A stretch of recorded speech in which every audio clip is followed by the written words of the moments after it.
La saison tire à sa fin à l'Autodrome Granby, mais c'était tout de même un programme fort attendu aujourd'hui. La visite des Empire Super Sprints. Première visite cette saison qui avait dû être annulée en raison de la pluie. C'est pas arrivé souvent cette année, ça, des cancellations par la pluie, mais cette fois-ci, on n'avait pas été capable de les voir en piste au mois de juin. Mais ils y étaient ce soir à l'Autodrome Granby. Dave Parizeau, ce fut une très bonne course de sprint car qui nous a montré toute l'étendue de la puissance de ces véhicules-là, de la vitesse déployée en piste. Et c'est nul autre que le favori de la foule, Steve Poirier, qui est venu l'emporter au terme d'une finale de 25 tours, une 10e victoire en carrière à l'Autodrome Granby pour le pilote de Saint-Mathieu-de-Belleuil. Oui, exactement. 46e visite des ISS ici du côté de l'Autodrome Granby. 46e finale de 94 à aujourd'hui. Et oui, Steve Poirier a été chercher une 10e victoire, une 68e dans la série Empire Super Sprint. Et 196e, toute piste, toute classe confondue. On s'approche du 200 pour Steve Poirier. Ça, c'est un plateau, ça, là. Oui, exactement. Ça le mettrait d'ailleurs presque au sommet parmi les Québécois et les Canadiens.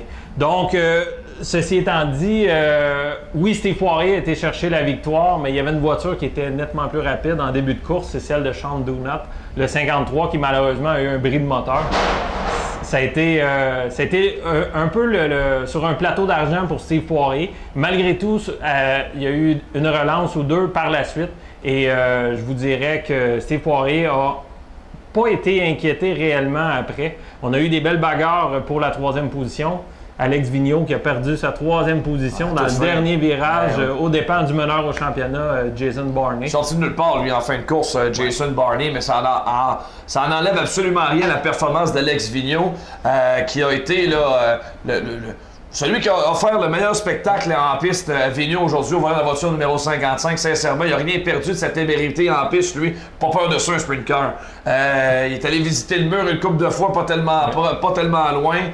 Tout un show, je pense que les gens ont beaucoup apprécié ce qu'a offert Alex Vigneault. Doit se contenter donc de la 4e place. Alors, une bonne course de sprint car qui a été très appréciée là, par énormément de spectateurs. C'est pratiquement une salle comble ici. Encore une fois, les gens qui ont répondu présents en très grand nombre pour la visite des sprint cars. Et bien là-dessus, on va justement entendre les propos du principal intéressé, le gagnant de la finale, la boule de feu de Saint-Mathieu-de-Belleuil, Steve Poirier. Mesdames et messieurs, Steve Poirier. Steve, une piste extrêmement collante. On a encore les deux pieds là, qui nous collent ici à la surface.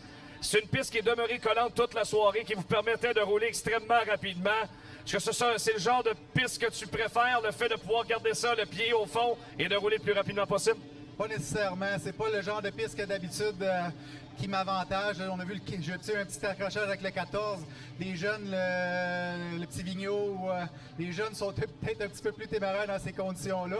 Mais là, j'avais une belle position de départ. La piste s'est slickée un peu à la fin, mais l'auto était très bonne, mais on s'était ajusté lousse pour vraiment rouler dedans, pour être sûr de ne pas avoir trop de misère dans le collant. Quand ça a venu glisser, j'étais un petit peu lousse. J'avais de la misère dans le trafic, je sais pas pourquoi, à l'entrée des coins, j'arrivais pas à me trouver une groove pour rentrer, mais un peu de chance. Le 53, on a peut-être été pas mal de chance sur notre bord avec la position de départ, 53 qui a eu un bris, mais finalement, ça se tourne très bien pour nous. Steve, tu as remporté ta première victoire ici en 2006. Si je calcule bien, ça fait déjà 12 ans de ça. Déjà quand même 10 victoires ici en 12 ans, c'est quelque chose. Oui, quand j'étais en modifié ici, on regardait aller Mike Woodring, c'était le gars à battre. Là, je suis quand même pas mal fier, surtout chez nous, d'avoir réussi à accumuler plusieurs victoires. C'est tout le temps, tu sais, avoir une foule comme ça. On n'a souvent pas des belles foules comme ici. Les spectateurs super enthousiastes. En plus, qui ont peut-être certains qui ont un peu un parti pris, moi en étant québécois contre les Américains. Fait que c'est sûr que ça fait très chaud au cœur. Steve, tu sais très bien à quel point j'ai énormément de respect pour toi et toute ta carrière. Je vais être le messager de tout ce beau monde-là dans les estrades. Ils sont à peu près 4000 à te dire merci beaucoup pour encore une fois le spectacle de tous les instants. Félicitations. Merci tout le monde, merci pour la belle piste, merci tout le monde de nous supporter année après année. On n'est pas ici souvent, mais on essaye de faire de notre mieux, bien représenter les Québécois là, dans cette série-là. La boule de feu de Saint-Mathieu-de-Belleuil, Steve Poirier. Chez les modifiés, on présentait une finale de 40 tours ce soir, l'avant-dernière comptant pour les points à l'Autodrome cette année. Steve Bernier partait deuxième, arrivait ici avant le début de la soirée avec 93 points de priorité sur ses plus proches poursuivants au championnat. Alors lui, il avait une chance encore de prolonger son avance et c'est ce qu'il a réussi à faire. Une performance sans bavure de Bernier a mené les 40 tours d'épreuve. Oui, exactement. Steve Bernier qui voulait consolider son premier championnat parce que mathématiquement, il ne reste plus beaucoup de possibilités à Steve Bernard d'aller chercher cette victoire-là. Ben, s'il a plus de 105 points de priorité, on attend la divulgation du classement, mais s'il a plus de 105 points, c'est réglé. Même pas besoin de courir. Exactement. Donc il prend le départ, c'est réglé. C'est dans la poche, en fait, le championnat de Steve Bernier. Steve Bernier qui a été chercher une 106e victoire, toute piste, toute classe confondue, une 57e ici à Granby, encore une fois, toute classe confondue. Donc, si ça fait 2 ans qu'on passe tout près d'un championnat pour Steve Bernier, cette année, je pense que ça va être la bonne année. Et puis même, il se dirige peut-être vers un 2e titre du côté de Airborne à Plattsburgh, où il a signé 2 victoires en ligne. Ouais. Donc, c'est vraiment l'année Steve Bernier. David Hébert a fait de l'excellent boulot, a été chercher la 2e position dans le One. Lui qui revenait avec comme il l'a dit, un vrai moteur 358, a été placé la voiture One sur la 2e marche du podium. Celui qui a fait, il y en a plusieurs qui ont fait de belles courses. Celui qui a fait une très belle fin de course, c'est Steve Bernard, parti 18e, n'a pas embarqué en qualification, un bris de bearing de roue, de roulement de roue dans la roue arrière droite. Donc, a parti de l'arrière dans la finale pour aller finir 3e. Tout un spectacle. Mario Claire et Danny Gagné ont fait des manœuvres très spectaculaires tout au long de la course. C'était une piste très collante, donc très compétitive. Tout le monde allait vite et on profitait justement des relances pour améliorer notre sort en piste. Donc, énormément de changements de position. On est vu tout près de carambolage sérieux, mais on a vu toute l'étendue du talent de nos pilotes pour réussir à éviter les accrochages sérieux sur le circuit. Et c'était la conclusion aussi du mini-championnat W16 aujourd'hui. Au terme de 5 courses, on va offrir la chance, à la suite d'une pige, un essai de moteur W16 la saison prochaine pour la saison complète à l'Autodrome Granby. Mais il y a quand même un gagnant ce championnat-là et c'est Mario Claire qui remporte le championnat, le mini-championnat de 5 courses. Exactement. Mario Claire qui, à Drummondville, avec sa voiture neuve la semaine dernière, avait été chercher sa 85e victoire, toute piste, toute classe confondue. Était très en forme ce soir. A peut-être été un peu téméraire pour aller chercher la victoire. Des manœuvres audacieuses. Qui lui ont fait perdre des positions, mais a donné le tout pour le tout parce que, comme chaque fois qu'il est en piste, Mario Claire est toujours over limit, si on peut le dire comme ça. Ouais. Mais encore une fois, le Rocket a donné tout un spectacle, termine 5e. Alors, on s'en va écouter le gagnant de la finale modifiée, Steve Bernier, qui a pratiquement un championnat en poche. Il vient me rejoindre, Steve. Une piste extrêmement collante qui t'a permis d'avancer à une vitesse absolument inférente pendant toute cette course-là. Une voiture absolument parfaite. Oui, écoute, la voiture, elle est extrêmement bien. Ça chauffait tout seul. La piste était très rapide. J'aurais peut-être pu baisser un peu à gué, elle aurait moins pété, mais la voiture, elle est très, très bien. Et là, tu t'approches vraiment d'un premier championnat en carrière. Tu vas te présenter la semaine prochaine avec presque au moins 100 points de priorité. À moins d'une catastrophe, tu vas remporter un premier championnat en carrière. C'est une position qui est préférable avant le dernier programme de l'année? Oui, écoute, c'est sûr que sur le stress, au moins il y a le stress qui ne sera pas là. Mais écoute, c'est la constance, c'est le travail durant tout l'été de mes coéquipiers. Tout le monde de mon équipe, la famille, tout ça, mon gars de moteur, René Lessard, ma blonde qui supporte tout le temps que je suis pas à la maison. C'est ça qui fait qu'on est rendu là. On va avoir la chance de se reparler quand ce sera vraiment officiel. Félicitations, Steve Bernier. Toute une performance. Merci. Steve Bernier! Chez les Sportsmen, on a assisté à un moment tout à fait spécial. Au terme d'une finale de 30 tours, on a senti venir tranquillement cette première victoire. Et c'est maintenant chose faite. Jérémy Roy qui remporte une première victoire en carrière. Puis plus que ça, Dave, il établit une nouvelle marque. Le plus jeune pilote de l'histoire de la classe a remporté une finale. C'est quelque chose, tout un exploit pour le jeune Roy. Exactement. Si depuis le début de la saison, malheureusement, je disais que le jeune Jérémy Roy avait 16 ans, j'ai eu confirmation de Martin, son père, juste avant l'entrevue, que c'est bel et bien 15 ans. Il devient le plus jeune coureur québécois et je crois canadien à aller chercher une victoire en finale d'une course sanctionnée dirt.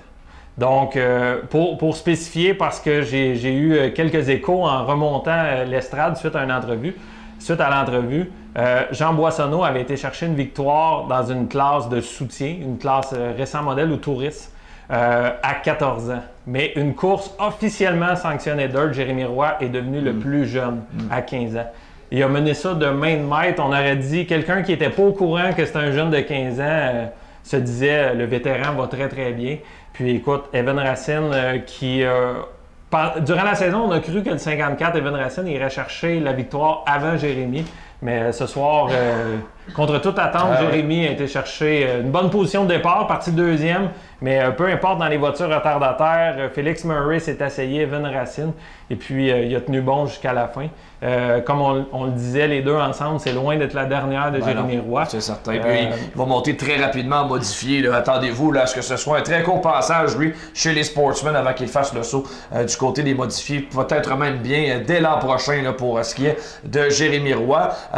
J'aimerais te parler un peu de Claude Bourbonnais qui était avec nous ici ce soir, pilotait la boule de 8 sur le circuit. Évidemment, pas d'expérience sur terre battue pour Claude Bourbonnais, vétéran pilote.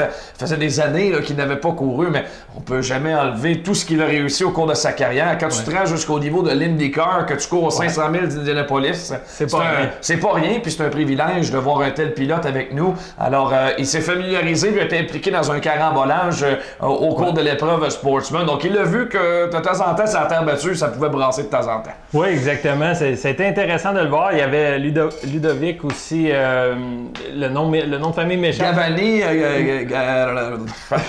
Malheureusement, le nom nous échappe, mais qui lui était dans la deuxième voiture de l'autodrome, un pilote qui vient du rallye.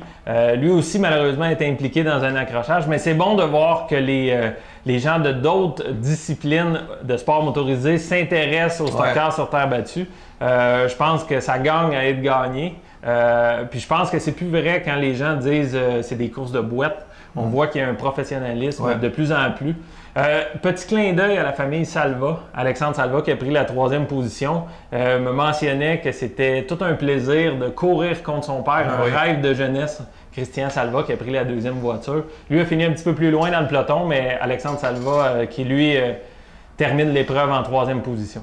Un beau moment, effectivement, pour Alexandre. Connaît une bonne fin de saison, de bons résultats pour la voiture numéro 8 au cours des dernières semaines. Alors, on s'en va justement entendre le héros du jour, le vainqueur. Une première pour lui en Sportsman, c'est Jérémy Roy. Jérémy Roy, petite correction que Martin, le papa, vient de me dire, c'est bel et bien 15 ans. Jérémy devient le plus jeune pilote de l'histoire à remporter une victoire en finale. Jérémy, écoute, t'avais l'air d'un vétéran en piste, t'as fait aucune erreur, t'es arrivé dans les voitures retardataires, écoute, t'as mené ça de main de maître. Malgré plusieurs relances, t'as resté concentré. Parle-nous donc un petit peu comment ça s'est passé dans la course, parce que c'est toujours un peu spécial quand on se dirige vers une première victoire. C'est sûr que pendant la 2e position, au premier tour, j'ai pris la pole. Là, être premier tout le long de la course, c'est stressant, c'est dur. Mais j'ai réussi à garder ma concentration. La voiture était parfaite. Quoi demander mieux? Écoute, Jérémy, je pense que papa aurait aimé beaucoup que tu ailles vers l'asphalte. Tu as choisi la terre battue. Et puis, je pense que c'est un bon choix. On a un immense plaisir de te voir en piste. Puis, on espère te voir. On a déjà entendu des échos comme quoi que tu irais en modifié rapidement. Donc, écoute, je crois que c'est loin d'être ta dernière victoire. J'espère. C'est sûr que moi, j'ai préféré la terre de l'asphalte. C'est moi qui ai décidé, mais c'est bien le fun. J'aime bien ça courir ici. Puis c'est... Wow. Et je pense que ce serait le moment peut-être de remercier tous ces commanditaires-là. Il y en a beaucoup sur la voiture qui te permettent de gagner comme ça. Oui, je tiens à remercier Gamache, Globocar, Marco Pell, puis mon père qui me soutient là-dedans, qui me donne de bons conseils et tout. Mais félicitations, Jérémy, puis bonne chance pour le reste de la saison. Puis c'est un plaisir de te voir compétitionner ici. Merci. C'était Jérémy Roy, le vainqueur de la finale chez les Sportsmen. Alors, déjà le temps de la conclusion pour cette émission d'après-course à l'Autodrome Granby. Dave, lorsque vous verrez justement ce résumé de course, on sera en direction du RPM Speedway à Saint-Marcel-de-Richelieu où on va conclure la saison régulière. Il va rester d'autres programmes, les gros blocs, la série 358. Mais demain, ce sera la fin de la programmation régulière. On va couronner nos champions et ça promet, les sprint cars y seront pour une visite très populaire. C'est tout le temps très spectaculaire de voir ces bolides-là rouler là, sur un tout petit circuit. Exactement. L'année passée, on avait eu tout un spectacle, même des voitures qui sortaient de la courbe numéro 4 sur 2 roues. Tout un spectacle que Steve Poirier finalement avait été chercher la victoire. Du côté des modifiés, Steve Bernard est en bonne position pour aller chercher un 3e championnat d'affilée au RPM Speedway. Le Cowboy est vraiment l'homme à battre. Malgré certains ennuis durant la saison, Steve Bernard demeure quand même l'homme à battre parce qu'il a plusieurs victoires et a dominé largement les 3 dernières années du côté du RPM Speedway. On aura aussi à l'horaire les Sportsmen. Oui, les Sportsmen sont là demain. Martin Pelletier qui ira chercher probablement une 2e couronne du côté du RPM Speedway. Lui qui avait gagné en 2016. L'an dernier, c'était Danny Gagné qui avait fait un triplé. C'est vrai. Danny Gagné qui maintenant évolue du côté des modifiés, on le sait. Pour Martin Pelletier, lui aussi se rapproche d'un triplé. Ce soir, terminé 4e, c'était... Ça fait très drôle à dire, mais je crois que c'était son pire résultat de la saison ici à Granby, une 4e position. T'as raison, je te confirme. Effectivement, c'est son pire résultat. C'est absolument remarquable la saison là, que Martin Pelletier connaît ici. Lui aussi, le championnat est en poche la semaine prochaine pour l'emporter du côté des Sportsmen. Donc demain, championnat confirmé du côté du RPM. On va revenir ici vendredi prochain pour une programmation très remplie. D'une double finale en Sportsman. On doit reprendre une finale du 27 juillet en début de programme. Et par la suite, justement, ce sera le programme au complet. Les 4 classes régulières sont là, bien sûr, modifiées, Pro Stock, Sportsman et Sport Compact, qui vont tous courir pour des points de championnat. Et en plus de ça, on va couronner nos champions. Il y aura la cérémonie de Réal Ledoux également qu'on remet du mémorial de la Terre battue. C'était là aussi le 27 juillet. La pluie a cancellé le programme. Il fallait bien remettre ça quelque part. Et là maintenant, croisons-nous les doigts très fort. La 3e fois sera la bonne. Ben écoute, là, faut le souhaiter pour toute la famille. J'ai croisé Yannick Ledoux justement aujourd'hui. On a tous très hâte là, de rendre hommage à Réal. Feu Réal Ledoux. Ça, c'est la semaine prochaine, vendredi soir. Exactement. Réal Ledoux qui le mérite amplement. Et je comprends la famille que de toujours étirer ça, c'est de plus en plus difficile. Donc, ça sera tout un programme à ne pas manquer vendredi prochain.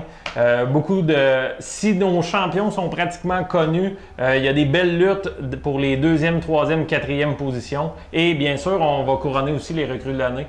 Donc, il faudra surveiller tout ce qui va se passer au niveau des 4 classes et au niveau du championnat, plusieurs luttes à terminer. C'est un rendez-vous demain au RPM, sinon vendredi prochain pour un autre programme à l'Autodrome Granby, la journée des champions. Ici Anthony Marcotte, au nom de Dave Parizeau, je vous dis merci beaucoup et à la prochaine.